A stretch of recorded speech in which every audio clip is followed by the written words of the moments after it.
SM Live. الحمد لله نحمده ونستعينه ونستغفره ونؤمن به ونتوكل عليه ونعوذ بالله من شرور أنفسنا ومن سيئات أعمالنا من يهده الله فلا مضل له ومن يضلله فلا هادي له ونشهد أن لا إله إلا الله وحده لا شريك له ونشهد أن سيدنا وحبيبنا ومولانا محمدا صلى الله عليه وسلم عبده ورسوله أما بعد فيا أيها الغافرون رحمنا ورحمكم الله إن الله وملائكته يصلون على النبي يا أيها الذين آمنوا صلوا عليه وسلموا تسليما اللهم صل على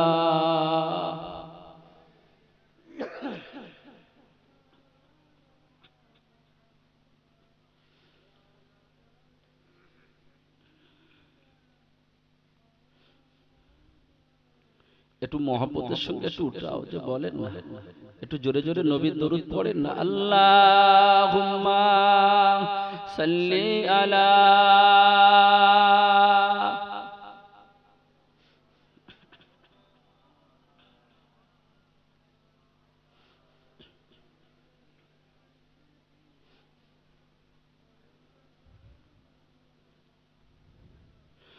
मेरी दुनिया मेरी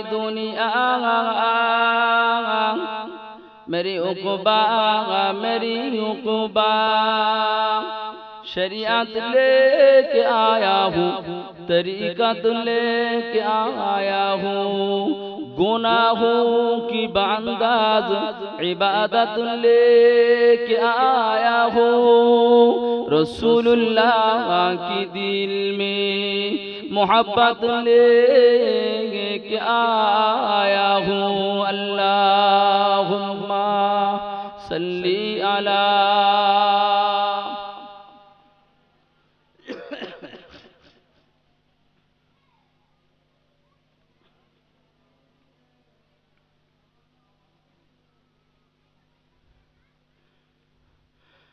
وقال الله تعالى في كلامه المجيد الفرقان الحميد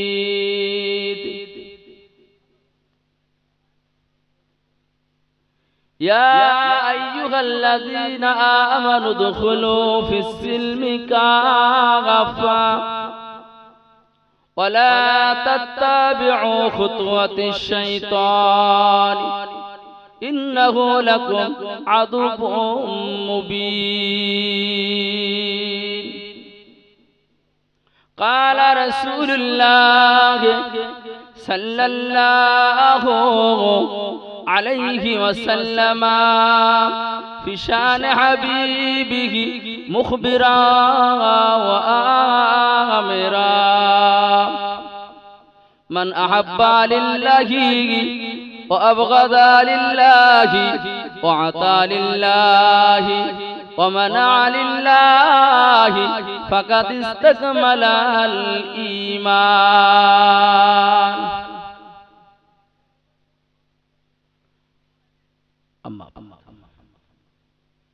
আমার দিনদার ইমানদার ভাই জানে আজকে জলসার নির্ধারিত নির্বাচিত সভাপতি সাহেব, দেগার উলামা ইকরামগণেরা, সামনে বসে থাকা সম্মানীয় গুটি কয়েকজন আল্লাহর বেহেশতের বাগানে বসে থাকা শ্রোতা বিন্দুগণেরা, পর্দানাসীন আমার মা ও বোনেরা, সকলকে আমি আমার আন্তরিক মহব্বতের সালাম, আসসালামু আলাইকুম ওয়া রাহমাতুল্লাহি ওয়া বারাকাতুহু। আমার দিনদার ইমানদার ভাইজানেরা, আমি তো বুঝতে পারছি ঠান্ডার সময়, আমি তো বুঝতে পারছি পানির সময়, আল্লাহর রহমতের সময়,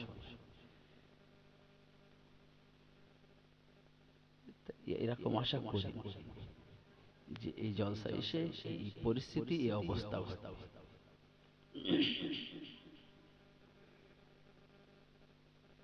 আমি আশাবাদী ছিলাম যে ওখানে কিছু আমার ভাই বাপেরা থাকবে, কিন্তু দুঃখ লাগে আজকে যে জলসার এই যে পরিস্থিতি,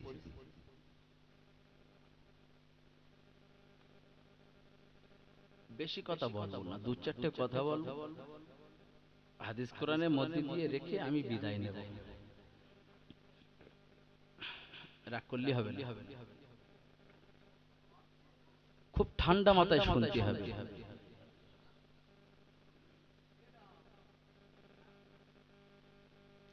আল্লাহর নবী রাসূলুল্লাহ সাল্লাল্লাহু আলাইহি ওয়াসাল্লাম তিনি বলেছেন, সাহাবীরা প্রশ্ন করেছেন,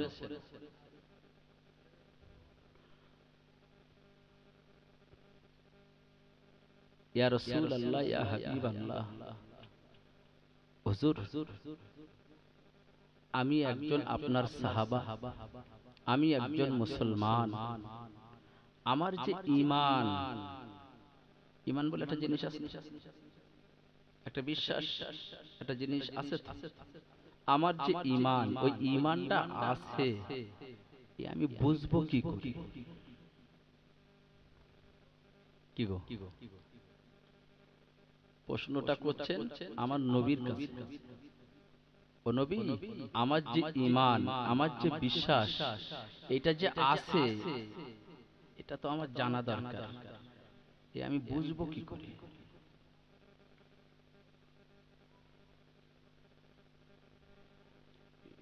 প্রশ্নটা কি ভুল? প্রশ্নটা তো ঠিক।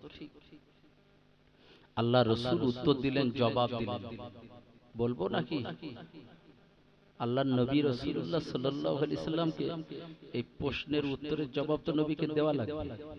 আমার নবী বললেন, বাবা, যাদের ভালো কাজে ভালো লাগে না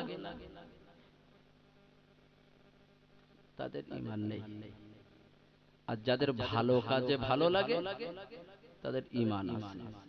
এখন আমার প্রশ্ন, এই জলসাটা ভালো না খারাপ? কথা বলে, নামাজ ভালো না খারাপ? অনেকের নামাজ ভালো লাগে না। মসজিদ ভালো না খারাপ? অনেকের মসজিদে ভালো লাগে না। মসজিদে দান করা খারাপ না ভালো? অনেকের দান ভালো লাগে না।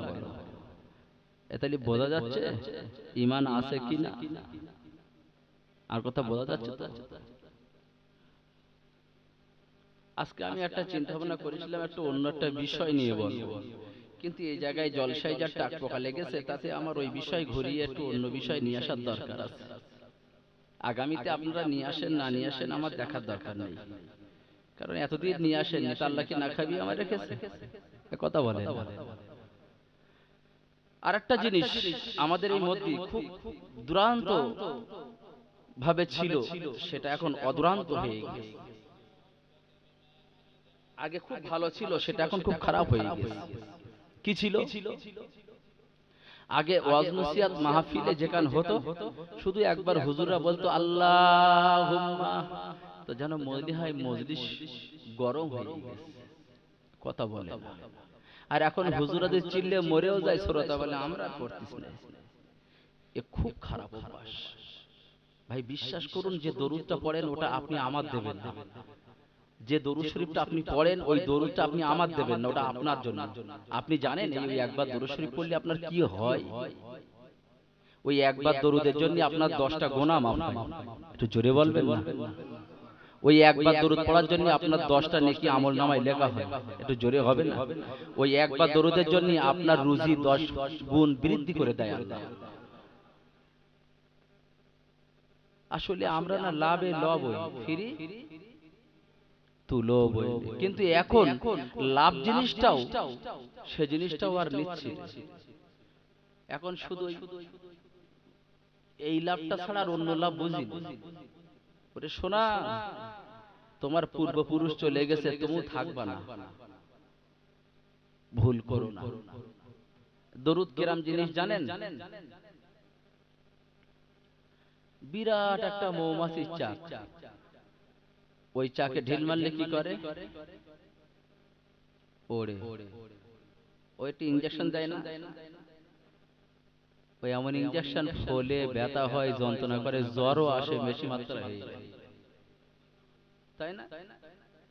তো ওই যে মৌমাছিটা, ও অটোমেটিক দেখবেন যেন মনে হচ্ছে ওরা যেন ডিজাইন করতেছে, এইরকম ঢেউ খেলা হচ্ছে।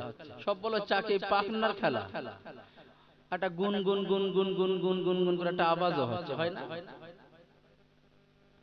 তো ওই আওয়াজটা কিসের আওয়াজ?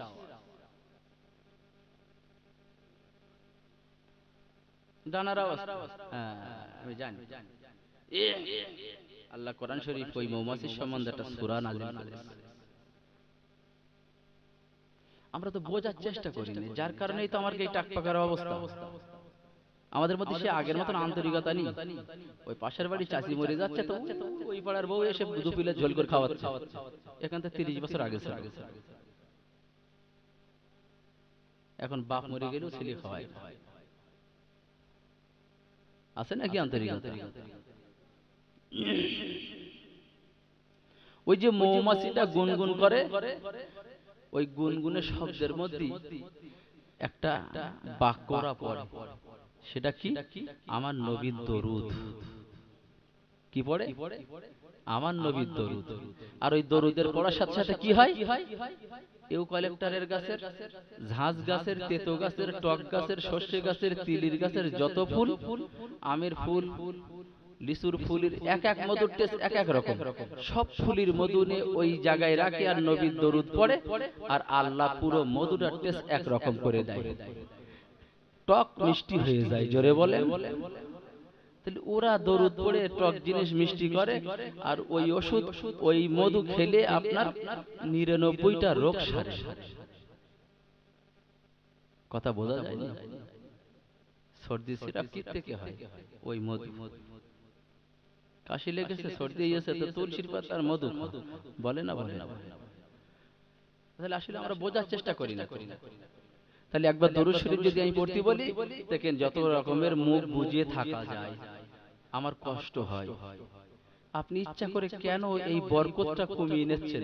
আপনার তো রুজি আল্লাহ বরকত দেবে, আপনার তো গুনাহ মাফ হবে, আপনার তো 10টা নেকি আমল নামায় আল্লাহ লিখবে।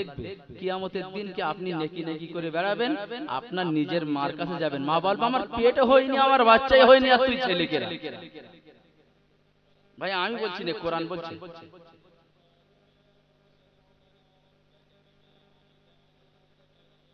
আর আজকে আপনি ছেড়ে দিচ্ছেন। এটা দরুদ শরীফ পড়েন। আল্লাহুম্মা, হ্যালো হ্যালো হ্যালো, আসসালামু আলাইকুম ভাই। আলহামদুলিল্লাহ, আমি একটু অনন্তপুরি জলসে আছি ভাই। আল্লাহ ভালো করুক, আল্লাহ আমার দিনদার ইমানদার ভাই জানে। তাহলে বোঝা গেল জিনিসটা। আমি বেশিক্ষণ আপনাদের কষ্ট দেব না। আমার ওটার কথা 10টায়, 12টায় শেষ করার কথা। তা আমি আপনাদের বেশিক্ষণ সময় নষ্ট করাবো না। সব খেটে খাওয়া মানুষ, হয় ব্যবসাদার, নাই হয় ভাটার কর্মচারী, যাই একটা আছে দেখি। আমি জানি ভাই, তো মোটামুটি কথা হচ্ছে এলাকার মানুষের কম বেশি চেনা আছে। হয়তো অনেকে আমার চেনে, অনেকে চেনে না। তবে একটা কথাই বলবো বাবা, দুনিয়া বেশি দিনের জন্য না। এ দুনিয়া বেশি দিনের জন্য না। একটু সাবধানে চলেন, একটু আল্লাহ রাস্তায় একটু সময় ব্যয় করার চেষ্টা করেন। নামাজের মধ্যে দিয়ে হোক, কোরআন তেলাওয়াতের মধ্যে দিয়ে হোক, একটু সময় আল্লাহর রাস্তায় ব্যয় করে, একটু আল্লাহর নবীর কলমার দ্বারাই হোক, একটু তাসবিহ সুবহানাল্লাহ আলহামদুলিল্লাহ আল্লাহু আকবার দ্বারাই হোক, একটু এই রাস্তায় ব্যয় করেন, একটু কাজে লাগবে। আমার আল্লাহ কোরআন শরীফের একটা আয়াত আমি আপনাদের সামনে পেশ করি, দুটো বলিনি একটা।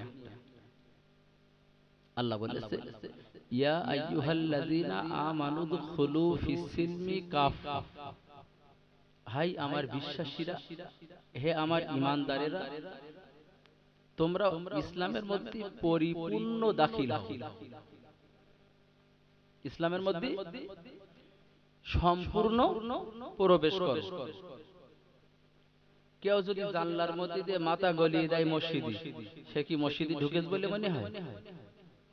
তাহলে তার কি করতে হবে? মসজিদের মধ্যে ঢুকতে গেলে গেট দিয়ে ভেতরে ঢুকতে হবে, তাহলে পরিপূর্ণ ঢোকা হবে। আর জানলার মধ্যে দিয়ে মাথা গলিয়ে দিলে কি হবে? পাকাম করা হবে। তাই ইসলামের মধ্যে এরকম পাকাম করা ঢুকতে আল্লাহ মানা করেছে। আল্লাহ বলেছে পরিপূর্ণ ঢোকো। আর মনে রেখে দিও, শয়তান তোমার প্রকাশ্য শত্রু। কথা বোঝা যায় না? শয়তান তোমার প্রকাশ্য শত্রু।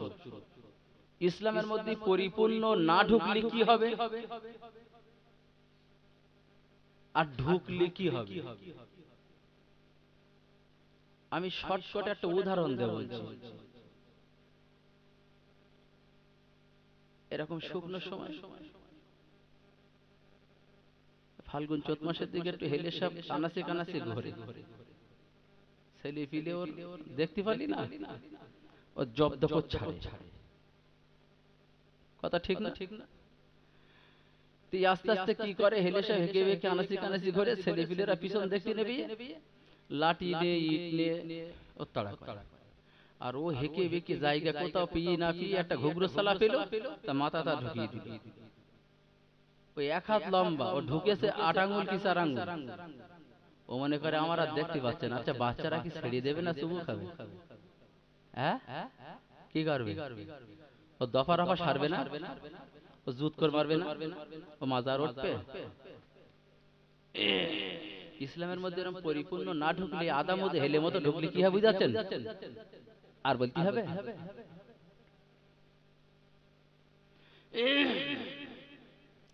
অনন্তপুরের বাসীরা, মায়েরা, বোনেরা, এ জনেরা, যুবকেরা, আল্লাহ আপনাদের বিবেক দিয়েছেন, আল্লাহ আপনাদের আকল দিয়েছেন, জ্ঞান দিয়েছেন, আল্লাহ আপনাদের বুদ্ধি দিয়েছেন। এই বুদ্ধিটা যদি আপনি কাজে লাগান, এই বুদ্ধিটা, এই বিবেকটা যদি, হুঁশটা আপনার থাকে, আল্লাহ তাআলার জান্নাতে আপনি যেতে পারবেন। আর যদি হুঁশটা কাজে না লাগান, আপনার বিবেকটা যদি কাজে না লাগান, তাহলে মনে রাখবেন আপনি জাহান্নামে যাবেন। আল্লাহ আপনাকে পাগল করে নিব। কেদর পাগল করেছে? আল্লাহ আপনার জ্ঞান দেয়নি। আপনি যদি কেদর পাগল হতেন, তাহলে আপনার গায়ে বস্ত্র থাকতো না, ও পাত থেকে মাথা পর্যন্ত আপনি উলঙ্গ থাকতেন। ওই হিসাব আল্লাহ আপনার নিত না, কারণ আপনি মজনুন পাগল। কিন্তু আপনি তো পাগল না, আপনার তো জ্ঞান আছে, আপনার তো বিবেক আছে, আপনার বুদ্ধি আছে, আপনার সংসার আছে, আপনি সব বোঝেন। এই বিবেক যদি আপনি সব বুঝে যদি কাজে না লাগাতে পারেন, আপনি জান্নাত পাবেন না।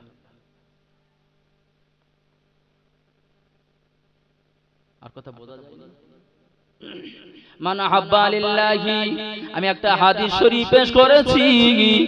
আল্লাহর নবী রাসূলুল্লাহ সাল্লাল্লাহু আলাইহি ওয়াসাল্লাম, দয়ার নবী আমার স্পর্শ করে বলেছেন, সাহাবীদেরকে শুনিয়ে দিয়েছেন সোনার জবানে, নূরের জবানে আমার নবী পাক শুনিয়ে দিয়েছেন, এ সাহাবীরা শুনে নাও বাবা, মান আহাব্বা লিল্লাহি, যে আল্লাহর জন্য ভালোবাসতে, আল্লাহর জন্য ভালোবাসে, আবগাদা লিল্লাহি ওয়া আতা লিল্লাহি ওয়া মানা লিল্লাহি, ফাকাদ ইস্তাকমালাল ঈমান। আমার নবী পাক জানিয়ে দিলেন বাবা আল্লাহর জন্য ভালোবাসতে হবে, আবার আল্লাহর জন্যই ভালোবাসা থেকে দূরে থাকতে হবে। ভালোবাসতে হবে কার জন্য? আল্লাহর জন্য, আবার আল্লাহর জন্যই ভালোবাসা থেকে দূরে থাকতে হবে।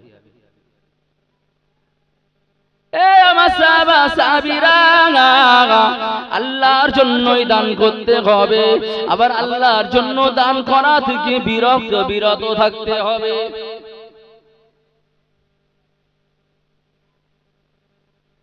আল্লাহর জন্যই ভালোবাসা, আল্লাহর জন্যই দান করা, আল্লাহর জন্যই ভালোবাসা থেকে দূরে থাকা, আল্লাহর জন্যই ভালোবাসা দান, এই দান থেকে দূরে থাকা। হুজুর এ কেরা বাস্তব বহু শুনিস, এরকম তো বোঝা যাচ্ছে না তো কেসটা? হ্যাঁ বোঝা যাচ্ছে, কারণ আপনাদের তো জ্ঞান আছে, এখানে কেউ কেদর পাগল নেই, সব ভালো আছে। এখন প্রশ্ন হচ্ছে, আমি এখন এই রাস্তাতে যাচ্ছি, আমি আমার মা দেখতে পেয়েছি, আমার মা দেখে চলে যাবা কি আমার ঠিক হবে? না, আমার মা পাশে গিয়ে মহব্বতের সঙ্গে দাঁড়ানো ঠিক হবে। আর কথা বলে কথা বুঝতে পারেনি। আমি অনেক দিন পর যাচ্ছি, আমার ক্লাসের একটা ছাত্রী একসঙ্গে পড়তাম, তার দেখে দাঁড়িয়ে, তার বলো পেশা হয়ে গেছে। আচ্ছা আমার ওই দাঁড়ানো ঠিক হবে? হ্যাঁ, তাহলে ভালোবাসতে গেলে বোঝা যাচ্ছে, হ্যাঁ আর খুলতে হবে। আচ্ছা দান আল্লাহর জন্য দান করতে হবে। এখানে কার জন্য হচ্ছে? আল্লাহ আল্লাহর নবীর জন্য। না এখানে ঠিক আছে, আমি যাচ্ছি, আমি এখন 18 চাকা চালাই, কত বুঝতে পারলি? এইরকম বড় জিপ বের করা একটা বিল নে বলতে শিগগির দে, আমার গো অমুক দিন, আমার কথা বোঝা যাচ্ছে না? আমার গা অমুক দিন, তা বলতে ভাই এতে তো আমরা দান করি না। ও কথা বললি হয়তো তোমার হয়তো সব তো যন্ত্র, হয়তো কিল ঘুষি খাতি হবে, তাহলে ওই জায়গায় দান করা থেকে তোমার বিরত থাকতে হবে। একান্ত যদি তোমার বাঁচতেই হয়, তাহলে ওই জায়গায় তোমার দিতে হবে, এই নে 10 টাকা দিচ্ছি তোরা খাস কর, তোরকে জিভ বের করার জন্য দিচ্ছি না। তাহলে দান করতে হবে আল্লাহর জন্য, ওই জায়গায় দান করতে হবে কার জন্য? করা যাবে? তাহলে দান করা থেকে বিরত থাকতে হবে কার জন্য? আল্লাহর জন্য। জাল্লা আমি তোমার ভালোবাসি, এর গায়ে ভালোবাসি, কথা বোঝা যায়নি? আর খুলতে হবে। সোনা চাঁদের আমি আপনাদের একটু গানি বুঝে গেলাম। আল্লাহ পাক যদি আগামীতে নিয়ে আসে বাবা, তবে আমি আগামী দিন আরো পরিষ্কার করে খুলে যাব বাবা। এখান যে জিনিসটা দরকার ওই জিনিসটা বলা প্রয়োজন আছে বাবা। আমি যে জলসাটা এখানে করব, একটু আপনারা বিবেকে লাগিয়ে চিন্তা ভাবনা করবেন, দেখবেন আপনাদের মধ্যে এখানে ওই জিনিস ওই রোগ আছে কি না একটুখানি মিলিয়ে নেন। আল্লাহ নবীর জামাতা হযরতে শেরে খোদা আলী হায়দার রাদিয়াল্লাহু তাআলা আনহু, আল্লাহ নবীর সাহাবা খলিফাদের মধ্যে ছোট আবু বকর এক নম্বরে, হযরতে ওমর ফারুক 2 নম্বরে, হযরতে উসমান রাদিয়াল্লাহু তাআলা আনহু 3 নম্বরে, 4 নম্বরে হযরতে আলী রাদিয়াল্লাহু তাআলা আনহু, 4 নম্বরে আল্লাহর নবীর জামাতাও তিনি ছোট জামাই হযরতে আলী রাদিয়াল্লাহু তাআলা আনহু। আমার নবী পাকে বললেন, ইয়া রাসূলুল্লাহ ইয়া হাবিবাল্লাহ, হুজুর আমার একটু মনটা চেয়েছে, আমি একটু বেড়াতে যাব। ও নবী আপনি বলুন, হুজুর আপনি যদি হুকুম দেন তাহলে আমি একটু বেড়াতে যাব।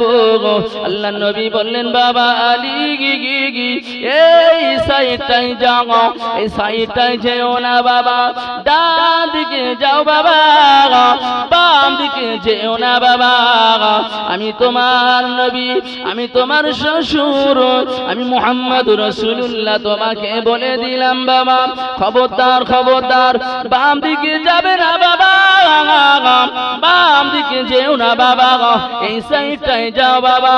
হযরত আলী রাদিয়াল্লাহু তাআলা আনহু উনি মনে মনে চিন্তা করলেন, নবী আমার এই সাইডটায় যেতে বলেছেন, নবী আমার এই সাইডটায় নিষেধ করেছেন, কি জন্য নিষেধ করেছেন? নবী তো আমার বলেননি আমি যাই এই সাইডটায়, যে সাইডটায় নবী আমাকে যেতে নিষেধ করেছেন আমি ওই সাইডটায় চলে গেলাম।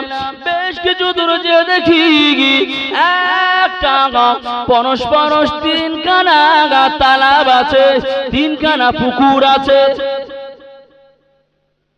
কটা পুকুর? তিনটে পুকুর আছে। একজন যাবে, বলো ভাই ডিস্টার্ব তোমার হচ্ছে না? একজন, সবাই না। আর যে যাচ্ছ তার কানটা এদিকে রেখো। তো হযরতে আমার নবীর জামাতা আলী রাদিয়াল্লাহু তাআলা উনি ওই সাইডটায় গেলেন। উনি ওই সাইডটায় গিয়ে দেখে পরস্পর তিনটে পুকুর। এ ভাই আপনাদের গ্রামে সভা করছি বলো, আমি অন্য জায়গাতে এসে অন্য জায়গায় সভা করবো, কেন এই গ্রামে সভা করে একটু নাকি? তাতে লাভ হবে তো ইনশাআল্লাহ। তো হযরতে আলী রাদিয়াল্লাহু তাআলা গিয়ে দেখে পরস্পর তিনটে পুকুর। দেখে এই মিডিল পুকুর, এধারে একটা এধারে একটা, তাই তো না? এই ধারের মাছ এই পুকুরে পড়লে সুবিধা হবে তো, কিন্তু এই জায়গা থেকে এমন করে জাম দিচ্ছে ত্রিং করে সে ওই মাথার পুকুর, ওই মাথার পুকুরের মাছ এই জায়গায় পড়লে সুবিধা হবে তো মিডিলে, কিন্তু না ওখান থেকে ত্রিং করে এখানে পড়তে। উনি বলছে আমি ভালো করে দেখেছি, হয়তো ব্যতিক্রম কারোর গায়ে জোর একটু বেশি, সেইটি বলছে না তো 100টা লাভ পারলে 100টাই এই দিকে একটা তো মধ্যিখানে তো পড়তে পারতো, একটা তো মধ্যিখানে পড়লো না। উনি বলছে আমার আর কিছু ভালো লাগলো না, এটা থাক, একটু আগে যাই দেখি। হযরত আলী রাদিয়াল্লাহু তাআলা আনহু উনি আরেকটু আগিয়ে গেলেন, আরেকটু আগিয়ে যে বাবা উনি দেখতে পেলেন বাবা হযরত আলী রাদিয়াল্লাহু তাআলা আনহু আগিয়ে গেলেন, একখানা ময়ূর পাখি, কত সুন্দর তার দেখতে যে ভাই। ময়ূর পাখি ভালো লাগে না দেখতে? আমার অনন্তপুরের জমিনের বাপেরা মায়েরা, আমার বোনেরা শুনে রাখো, আল্লাহ নবীর জামাতা আলী রাদিয়াল্লাহু তাআলা আনহু হুজুর আমার উনি আরেকটু আগিয়ে গেলেন, গিয়ে দেখলেন একখানা ময়ূর পাখি, গোটা গায়ে আল্লাহর বাণী কোরআন লেখা। কি লেখা? কোরআন শরীফের আয়াত। একটু জোরে হবে না? একটু রাতের অন্ধকারে হবে না? আরে আপনার সুবহানাল্লাহ আল্লাহর আরশ আজিমে শুনতে পাবে, একটু জোরে হবে না? আরে দেখবে এ আমার অনন্তপুরের জমিনের মায়েরা বোনেরা, এ আমার বাবেরা শুনে নেন, হযরত আলী রাদিয়াল্লাহু তাআলা আনহু হুজুর আমার ওই সময় দেখতে পেলেন ময়ূর পাখিটার গায়ে আল্লাহর কোরআনের আয়াত লেখা। কিন্তু হযরত আলী রাদিয়াল্লাহু তাআলা আনহু হুজুর আমার চিন্তা করলেন যে পাখিটার গায়ে, ময়ূরের গায়ে আল্লাহর বাণীর আয়াত লেখা, কোরআনের আয়াত লেখা, কিন্তু পাখিটা যে জিনিসটা খায় মনটা ভালো লাগে না, পাখিটা খায় শুধু না আবার আয়াতের উপরেও লাগায়। উনি আরেকটু খেয়াল করে দেখলেন, দেখে মানুষের পায়খানা ময়ূর পাখিটা খায় আর ঠোঁট দিয়ে কোরআনের আয়াতের উপরে লাগায়। নাউজুবিল্লাহ। উনি বললেন আমার ঠিক ক্যাশে লাগলো না, তার মানে কি ওনার মেমোরিতে ভালো বুঝলো না। হযরত আলী রাদিয়াল্লাহু তাআলা আনহু উনি বললেন আমি আরেকটু আগিয়ে গেলাম, আরেকটু আগিয়ে যে না দেখে একখানা লোক জঙ্গলের কাঠ কেটে এইরকম সেই রকম একটা বোঝা করেছে। এতটা কাঠের বড় বোঝা, ওর 14 পুরুষের ক্ষমতা নাই একা তোলা। ওই কাঠগুলো যে বার নিয়ে আসবে, ওর একা 14 পুরুষের ক্ষমতা নিয়ে তোলা। সেই রাম একটা বোঝা করে ও পাজা করে নিয়ে কাঁদে, কমিয়েও নিয়ে আসে না, পাজা ধরেও ছেড়ে আসে না, তুলেও নিয়ে আসতে পারে না, ও পাজা করে নিয়ে কাঁদে। হযরতে আলী রাদিয়াল্লাহু তাআলা আনহুর মনটা ভালো লাগলো না, মনটা ভালো লাগলো না। যতটা যায় শুধু দেখে এইরকম আজিব আজিব, আশ্চর্য আশ্চর্য, না না না আর যাব না। উনি পুনরায় ফিরে এলেন। ফিরে কোথায় এলেন? আল্লাহ নবীর দরবারে গিয়ে চলে গেলেন। আসসালামু আলাইকা ইয়া রাসূলুল্লাহ, ইয়া হাবিবাল্লাহ, হুজুর বেয়াদবি মাফ করুন, হুজুর আপনি বেয়াদবি ক্ষমা করুন, হুজুর আপনি আমাকে যেদিকে যেতে নিষেধ করলেন, হুজুর আমি সেই দিকে গিয়েছি, আমাকে ক্ষমা করুন, হুজুর আপনি আমাকে মাফ করুন। আল্লাহ নবী বললেন, বাবা আলী কি দেখছো বাবা? ইয়া রাসূলুল্লাহ, ইয়া হাবিবাল্লাহ, হুজুর প্রথমে 3টে তালাব, প্রথমে 3টে পুকুর, হুজুর 1 নম্বরের মাছ দ্বিতীয় পড়লে তার বলো ভালো হয়, কিন্তু হুজুর দ্বিতীয়তে না পড়ে হুজুর তৃতীয়তে পড়ে, হুজুর তৃতীয়টা মিডিলে না পড়ে 1 নম্বরে পড়ে। হুজুর কারণটা দেখে মনটা ভালো লাগলো না।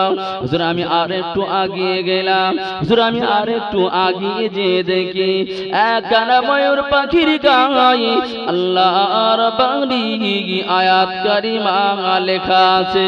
হুজুর মনটা ভরে গেল। হুজুর কিন্তু পরে দেখি ময়ূর পাখিটা মানুষের পায়খানা ঠুকরে খায় আর আল্লাহর কালামে আয়াতের গায়ে লাগায়। হুজুর মনটা ভালো লাগলো না, আর একটু আগে গেলাম। আগে যে না দেখি ও নবী আমার, একটু আগে না দেখি একখানা লোক জঙ্গলের কাঠ সেই রাম বোঝা করেছে, কমিয়েও আসে না, রেখেও আসে না, পাজা ধরে কান্নাকাটি করে। আল্লাহ নবী বললেন, বাবা আলী তোমাকে না আমি নিষেধ করেছি বাবা, কি জন্য তুমি গিয়েছো বাবা? তোমাকে তো আমি মানা করেছি। হুজুর বেয়াদবি হয়েছে, হুজুর একটু খুলে বলুন কারণটা কি? আল্লাহ নবী বললেন, বাবা আলী, এ বাবা আলী, এ আমার অনন্তপুরবাসী মায়েরা, বোনেরা, বাপেরা, এবার একটু আপনারা মিলিয়ে নেন, দেখেন আপনার গ্রামে পাড়ায় এরাম আছে নাকি? 1 নম্বরের মাছ দ্বিতীয়তে পড়লে ভালো হয়, কিন্তু না 3 নম্বরে পড়ে, 3 নম্বরে মিডিলে পড়লে ভালো হয়, কিন্তু না 1 নম্বরে পড়ে। আল্লাহ নবী বললেন, বাবা আখিরি জামানায় এরা মার পেটের ভাই ভাই মিল থাকবে না, পরের সঙ্গে মায়ের পেটের থেকেও বেশি জমবে, অথচ মার পেটের ভাই ভাই কথা থাকবে না। এ গ্রামে বলে হাই লিন আছে, ও আচ্ছা তাই এদিকে আছে। হ্যাঁ এ আমার ভাইজানেরা, দ্বিতীয় নম্বরটা এবার বলি, এই আমাদের মসজিদের ইমাম সাহেব অর্থাৎ অনন্তপুর মসজিদের ইমাম সাহেব কি সুন্দর করে আমার মুজাদ্দিদ জামানের সিলসিলার হকানি কথাগুলো বলছিলেন, আল্লামা হুজুরের কিতাবে এর দলিল দিচ্ছিলেন, মধুর মতো লাগছিল কথাগুলো, খুব মিষ্টির কথা, কথাগুলো ঈমানের কথা। আজ আমাদের ঈমানে ক্যান্সারটা টোকা লেগেছে, সেই জন্য আমাদের কপালে এরকম অশান্তি জুটেছে। দ্বিতীয় নম্বরটা আর বলা লাগবে? বলবো হ্যাঁ, ও আচ্ছা আচ্ছা। এই সমাজে এক বাক্যে সব জায়গায় পুরো বাংলা, আসাম, বাংলাদেশ আমার দাদা হুজুরি সিলসিলার মানুষ ছিল, একটু জোরে বলবেন না? আর আপনার এখান থেকে হেঁটে ক কিলোমিটার আমার হুজুর শুয়ে আছে, আল্লামা হুজুর, একটু জোরে বলবেন না? আহ, যে যুগে যে জামানায় যে পিরিয়ডে আল্লামা ছিল না, একমাত্র আল্লামা রুহুল আমিন ছিলেন, একটু জোরে হবে না? এখন এই যুগে এই জামানায় সেই হুজুরের নামে কত অপবাদ, কত রকমের সমস্যা, সেই দাদা হুজুরের নামে কত অপবাদ, কত রকমের সমস্যা। আপনারা না, আপনার ঘরের ছেলেরা তো এখন ডিজিটাল হয়ে গেছে, তো ওরা বলে জানো, এরা কিছু বোঝে, এরা কিছু জানে, এরা সঠিক নাচ করতে পারে।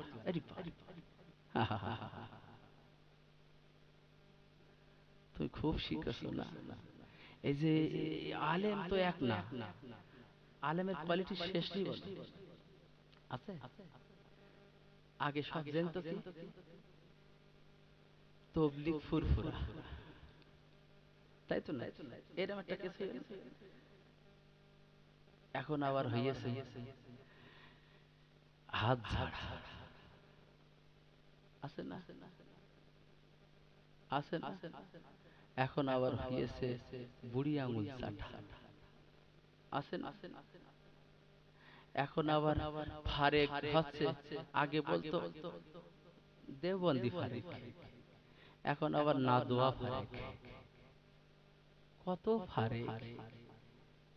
সোনা চাঁদের আতায় আমি বলে বুঝিয়ে গেলাম। দ্বিতীয় নম্বরটা শুনে রেখে দিন বাবা, আমরা মুজাদ্দিদে জামানের সিলসিলার একানিষ্ঠ খাদেম, মুজাদ্দিদে জামানের আল্লামা হুজুরের একানিষ্ঠ খাদেম। আমাদের ঈমান আকীদা হানাফি মাযহাব, আমাদের ঈমান আকীদা আহলে সুন্নাত ওয়াল জামাত, আমাদের ঈমান আকীদা কিতাব হাদিস কোরআন, আমাদের ঈমান আকীদা ইজমা কিয়াস, আমাদের ঈমান আকীদা বাবা মুজাদ্দিদে জামান আল্লামা রুহুল আমিন। এ আমার অনন্তপুরবাসীরা, দ্বিতীয় নম্বরে শুনুন, আল্লাহর বাণী কালামুল্লাহ গায়ে লেখা ময়ূর পাখিটা, অথচ সে পায়খানা খায়, পায়খানা তো হারাম, হারাম নাপাক জিনিস খাওয়ায়, আবার আয়াতে কারিমার উপরে লাগায়। এর কারণ হলো আমার নবী জানিয়ে দিলে রে, আখিরি জামানায় এক দল আলেম, এক শ্রেণী আলেম আসবে বাবা, তাদেরকে পেটে হাদিস কোরআনের কথা গিজ গিজ করবে, অথচ হারাম জিনিস আনন্দ করে খাবে। এ আমার ভাই জানেরা, আলেম তাদের পেটে হাদিস কোরআনের জ্ঞান থাকবে, তাদের বিবেক সব থাকবে, অথচ বিবেকটা মরে যাবে, দুনিয়া দুনিয়া করবে বাবা, পয়সা সেখানে, আসামি সেখানে, হারাম হালাল বসবে না, গড়ে খাবে, তুমি ইন্টারেস্টে টাকা খাবে না, আর ওই এলেম কালাম পেটে থাকা বান্দাটা ছাড়বে না।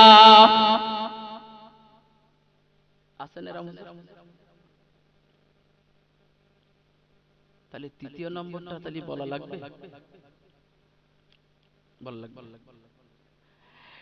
আমার ভাইজানেরা, আমি আপনাদের কষ্ট দিতে চাই না। তৃতীয় নম্বরটা শুনে রেখে দিই, আল্লাহ নবী রাসূলুল্লাহ জানালেন, বাবা আলী তুমি শুনে রেখে দাও বাবা, বাবা আলী, ও বাবা আলী তুমি জেনে রেখে দাও বাবা।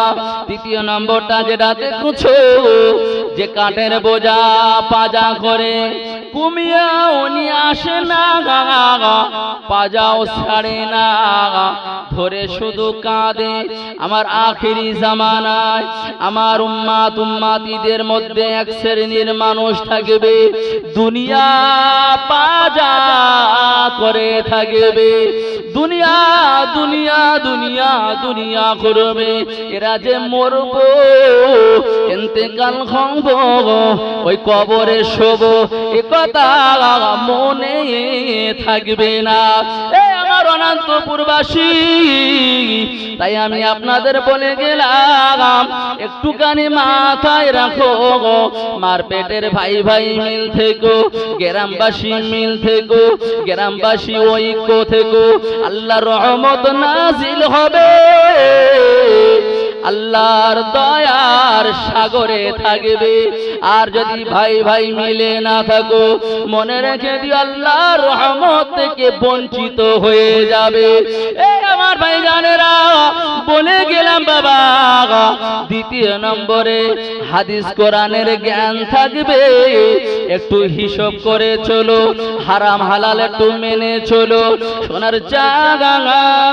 তৃতীয় নম্বর হলো বাবা, বয়স হয়ে গেছে, দুনিয়া দুনিয়া দুনিয়া দুনিয়া করে আঁকড়ে রেখে লাভ হবে না বাবা, কোটির ঠান্ডা নামাজে চলে যাও, ফজরের নামাজ পড়ো, 5 ওয়াক্ত নামাজ পড়ো, ছেলেদের নামাজের কথা বলো।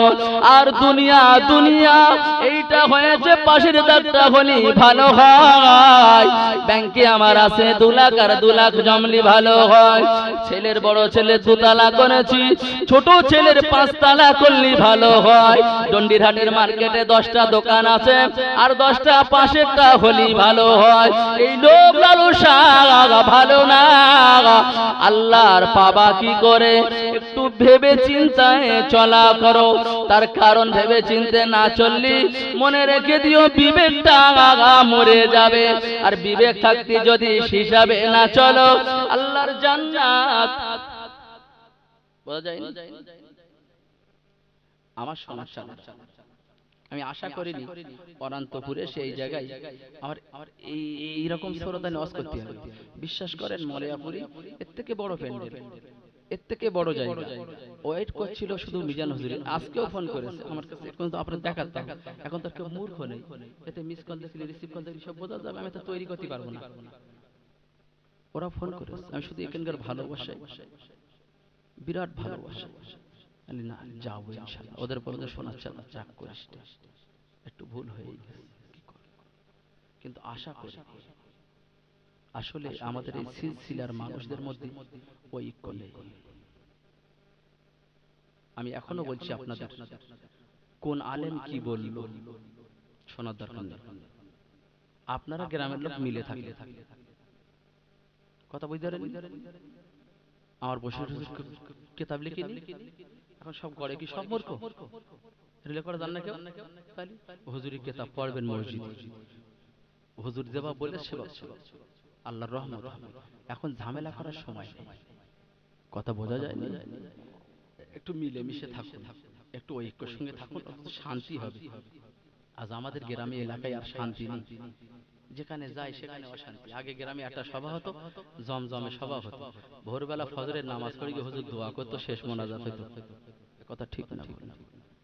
হয় এলাকার একটা বড় আলেম থাকতো, আর নয় বশির হুজুরের নাতিপুতিরা কেউ থাকতো, শেষ মোনাজাত করে দিত, আর নাহলে ফুরফুরা দারুল্লাহ থেকে কোনো একটা হুজুর শেষ মোনাজাত করে দিত, কথা ঠিক না? আর এখন এই দেখুন, এখন দোয়া হবে, কথা বুঝতে পারোনি?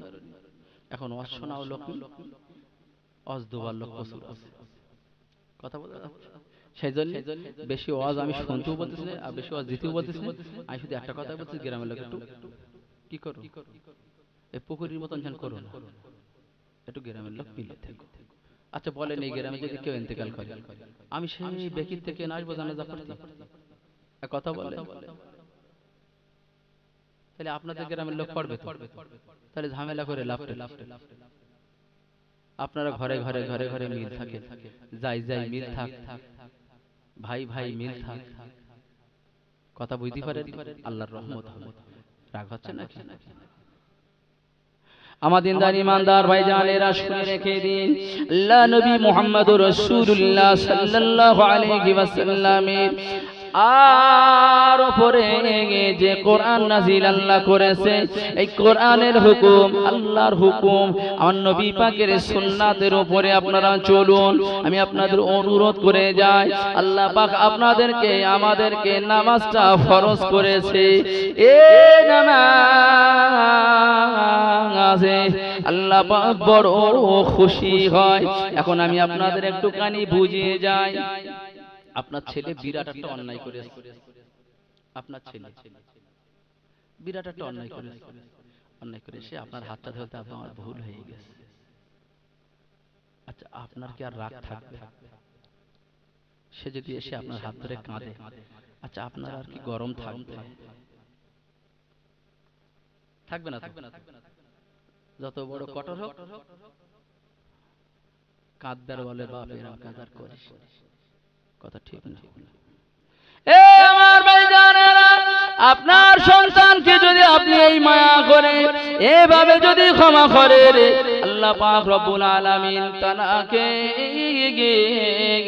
আল্লাহ তানাকে আপনাকে এই তানা থেকে আল্লাহ তিনি যে আপনাকে একটু দয়া দান করলো, একটু মহব্বত দান করলো, তাতে যদি আপনি আপনার ছেলেকে মাফ করেন, আর আল্লাহ পাকের কাছে সমস্ত মায়া, সমস্ত দয়া, সমস্ত রহমত তার কাছে, তানার সামনে আপনি যখন নামাজে আল্লাহু আকবার বলে কানে দুটো আঙুল লাগিয়ে আপনি যখন নিয়ত করবেন, আপনি নামাজের মধ্যে নিয়ত করে কাঙ্গালের মতো কান ধরে আল্লাহর কাছে যদি আপনি আল্লাহর ইবাদতে সিজদা করেন, রুকু করেন, মাথাটা নত করেন, আল্লাহ খুশি হয়ে ফেরেশতাদেরকে ডেকে বলে, এ আমার মালায়েকা, তোরা সাক্ষী থাক, ওরা আমার কাছে মাপ চায়, আমাকে শুকরিয়া করে, আমার ইবাদত করে, আমি আল্লাহ আমাকে খুশি করে, আমি আল্লাহ কথা দিলাম ওই নামাজি বান্দাকে জান্নাত লিখে দিলাম।